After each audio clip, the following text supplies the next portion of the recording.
Muito obrigado. Passamos agora a palavra à psicóloga da Associação Brasileira de Pacientes com NMO-SD, Karina Domingues. 10 minutos. Boa tarde. Eu sou a Karina, desculpa, fazer a minha rápida audiodescrição. Sou uma mulher branca, de cabelos lisos, escuros e escorridos, virados de lado. Estou com a camiseta verde da nossa campanha do Todos pela Cura NMO, que muitos aqui também estão. E uso óculos, estou me adaptando ainda ao óculos. Falando para fora, estou no meio do salão. Bom, falou-se muito aqui, né, qualidade de vida, fala-se muito de dados, fala muito do perfil dos pacientes, mas, infelizmente, a gente precisa provar, de certa forma, né? Não, parece que somos desacreditados de simplesmente falar, né? Mostrar o paciente, para o paciente estar ali na frente, ainda assim é desacreditado. Mas cadê os números de tudo isso, né? O que a gente pode fazer para provar todas essas dificuldades, essas necessidades dos pacientes? E aí uma das coisas que a gente tem feito são, né, o trabalho de pesquisa científica, e um deles muito importante sobre a qualidade de vida das pessoas com NMO. Né? Tanto se fala qualidade de vida, mas o que é essa qualidade de vida e como é essa qualidade de vida dos pacientes de NMO? Eu não vou enxergar a apresentação, mas eu vou colando daqui, mas vocês vão acompanhando. Próximo, pode passar. Aqui, rapidinho, falando sobre NMO, mas acho que já foi falado tanto que eu não vou falar essa parte. Pode passar. Né? Essa pesquisa, então, de qualidade de vida foi entender como que é a qualidade de vida dos pacientes em todo o Brasil. Então, a gente tem rodado o Brasil em vários centros de referência, já estivemos em 9 centros de referência, já temos os resultados de 97 pacientes com diagnóstico de neuromielite óptica, e aí entender um pouquinho, né, como são as características deles. Usamos um instrumento que é validado cientificamente, que já tem também o comparativo com população geral. Já foi utilizado esse instrumento em outros lugares, inclusive tem uma pesquisa sobre neuromielite óptica nos Estados Unidos. Então, a gente faz esse comparativo também no Brasil. Né? E tem essa pesquisa também foi feita uma pesquisa com esse instrumento, esclerose múltipla aqui também. Então, é um instrumento validado voltado para a qualidade de vida de pessoas que têm alguma doença crônica. Próximo. Falando um pouquinho do questionário, né, porque é um instrumento validado cientificamente, pode passar. São várias questões, o paciente vai respondendo, e a gente tem muitos casos de pessoas que não têm condições até de ler e escrever, ou, às vezes, pela questão até de dificuldade de alfabetização ou questão visual. Então, a gente senta do lado do paciente, preenche junto, e isso em vários lugares. Né, acho que até passamos ali, mas a gente esteve ali: Amazonas, Bahia, Ceará, Goiás, Paraíba, Rio de Janeiro, Rio Grande do Norte, Rio Grande do Sul e São Paulo. Ainda queremos pegar um pouquinho mais, mas já é uma amostra muito robusta para a gente entender um pouquinho nesse perfil do paciente de NMO. Então, aqui só um comparativo, né, das outras pesquisas. Próxima. E falando agora, focando então em resultados, números concretos. O que a gente tem? Né? Desses 97 pacientes com diagnóstico fechado de neuromielite óptica em centros de referência, 82% são mulheres. Como diz, a gente não temos números fechados, né? Quantidade de pacientes por aí, tudo são estimativas, mas aqui a gente vê que, como diz, né, 82% são mulheres. Idade média de 43 anos, então também condiz com todas as nossas suposições e o que vemos sem grandes centros de referência. Tempo médio de diagnóstico, 7,63 anos, né, no caso, 7 anos e meio, aproximadamente. Então, grande parte, né, a maioria dos pacientes com diagnóstico que não é diagnóstico recente. São pessoas já com diagnóstico um pouco mais lá para trás, que já foi falado muito aqui também da dificuldade do diagnóstico, dificuldade do teste, do acesso ao teste do anti-aquaporina 4. Inclusive, há tempos atrás, era muito utilizado um método que não era um método muito adequado, ele não era um método sensível, então existiam muitos falsos negativos. Né? E isso também dificultava muito o diagnóstico. Eu mesma, meu primeiro teste de anti-aquaporina foi negativo. Tive que fazer o meu teste para fora, paguei caro no teste para fazer análise na Espanha para vir positivo e fechar meu diagnóstico. Mas quantos pacientes não têm essas condições? E ficam com o diagnóstico naquela incerteza. E, com isso, o tempo vai passando, com isso, não tendo acesso ao tratamento. E, como já foi muito falado, NMO é uma questão de tempo. Muito tempo, muitas sequelas. Tratamento entra rápido, com menos sequelas. Então, isso também é um fator que impacta muito na qualidade de vida dos pacientes. Mas vamos ver ali um pouquinho, né, Questão de escolaridade, nós temos ali a questão de, sem educação formal, 5%. Não estudaram. Então, muitos pacientes ali, esses aí a gente teve que sentar ali do ladinho, sabe? Explicar, inclusive, a questão, o que é que a gente está perguntando, às vezes em outras palavras, para a pessoa conseguir entender. Ensino fundamental, 15%, a gente pensando aqui, juntando os dois, 20%, pessoas com bem baixo nível de escolaridade. A maioria, 41%, ensino médio. Então, são realmente pessoas carentes, como a gente fala, né? NMO afeta mais mulheres pretas, pardas, né? Asiáticas, mas aqui, grande maioria da população, se a gente pensa assim, educação formal, ensino fundamental e ensino médio, junto a esse montante, é muita gente, né? Faixa etária, já tinha falado uma média, e o resultado do teste também do antiaquaparina. Isso é um dado importante, 40% a gente tem que o resultado é positivo, 31%. Este teste do antiaquaparina é negativo, não significa que não tem o diagnóstico, pelo contrário, são pessoas com diagnóstico fechado, sim, né, com laudo de neuromielite óptica, mas ou foi feito aquele teste, como eu comentei do meu, que não é um teste sensível, que não é o mais adequado, inclusive o que a gente está tentando aqui conseguir no SUS é o teste que é o adequado, sim, para que a gente possa logo de cara ter o resultado fidedigno para todos os pacientes, poderem ter o tratamento adequado e correto. E a gente tem aqui 29% de pacientes que não sabem se fizeram ou não fizeram, ou nem sabem o que é esse teste do antiaquaparina 4.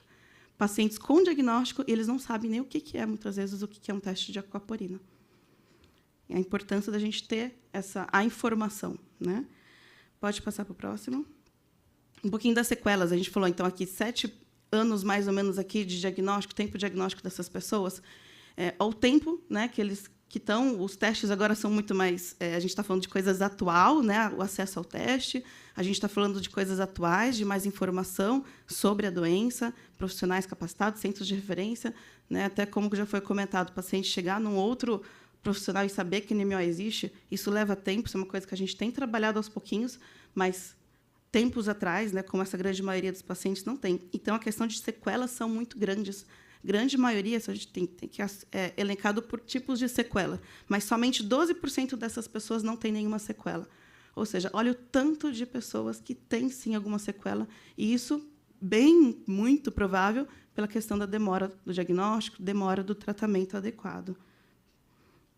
E a grande maioria da questão das sequelas, 38%, sequelas motoras, né, que isso impacta, claro que ali a questão de visual entra muito, e somente cognitivo 1%, mas a sequela física em si, né, motora, visual, a grande maioria ali como tem um impacto.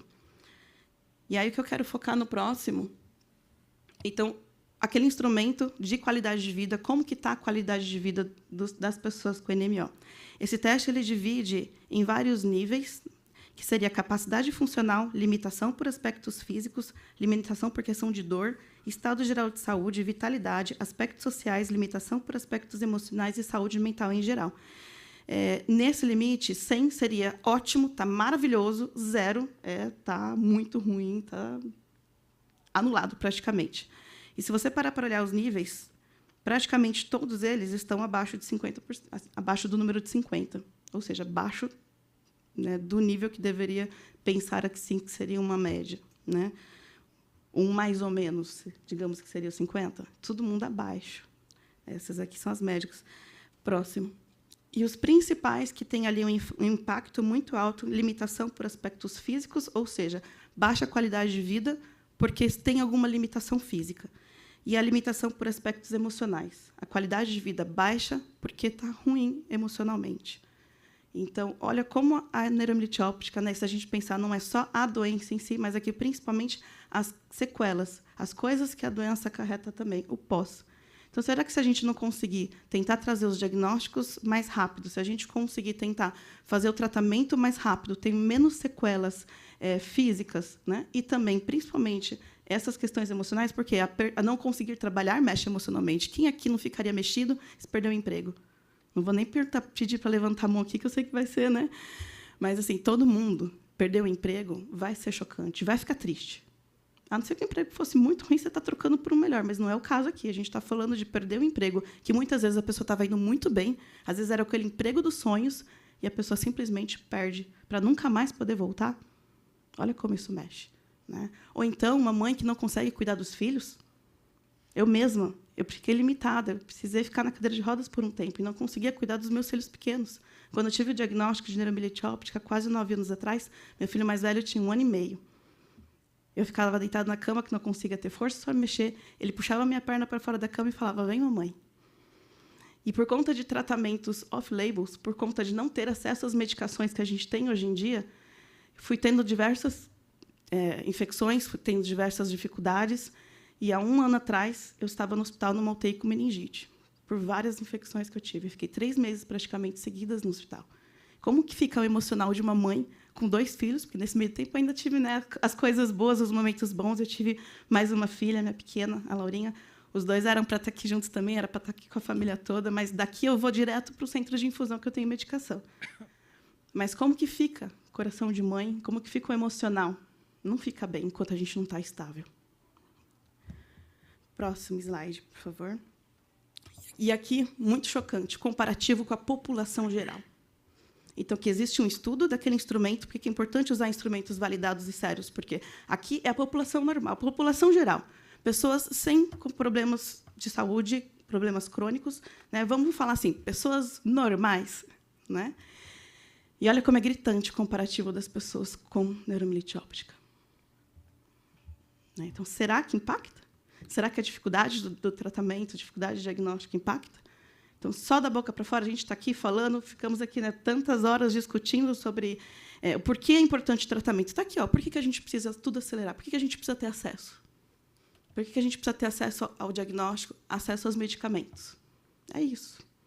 O paciente com neuromielite óptica, ele não vai piorando aos pouquinhos ao longo da vida, como acontece muitas vezes com esclerose múltipla. O paciente de neuromielite óptica, ele só vai piorar se ele tiver novas crises, que são chamadas os surtos. Então, se a gente conseguir não ter mais surtos, o paciente fica bem, ele tem uma vida normal. Agora, a queda vai tendo, porque vai tendo uma crise atrás da outra, vai tendo um surto atrás do outro, e são surtos, são crises limitantes, que vão trazer as sequelas e vão ter esse rebaixamento. E por isso que a gente precisa ser visto. Por isso que a gente precisa mostrar que a gente está aqui e que a gente precisa de tratamento. E a gente não consegue fazer isso sozinho, né?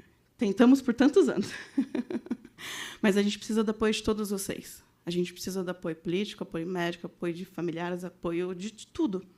A sociedade em geral, todo mundo precisa saber que NMO existe. Porque se você, de repente, fica sabendo que NMO existe, e, de repente, uma pessoa longe de você tem sintomas, tem características, você já acende aquele alerta. Poxa, será que não pode ser? Às vezes nem é, mas, de repente, já ajuda também a cuidar da saúde e descobrir uma outra coisa também rápida. Porque doença, a maioria é isso. Quanto mais rápido, melhor, né? Eu tive, antes do NMO, também um câncer de mama, que também é questão de tempo. Se não entra rápido com o tratamento... Então, eu acho que eu sou gato, viu? Porque eu já devo ter... Quantas vidas eu perdi? Tem que tomar cuidado aqui, porque, olha... né? Já sobrevivi por muitas e poucas e boas, mas estamos aqui batalhando. E a gente quer que vocês também, né? E todo mundo também que está assistindo no online, esteja com a gente e abraça essa causa da NMO. Vamos mostrar, vamos trabalhar para isso. E, principalmente, a gente pede encarecidamente para os órgãos competentes, olhem para a gente, aprovem nossos medicamentos, aprovem o teste, né? Incorporem no SUS, porque a gente precisa disso, é a nossa vida. Muito obrigada. Muito obrigado. Passamos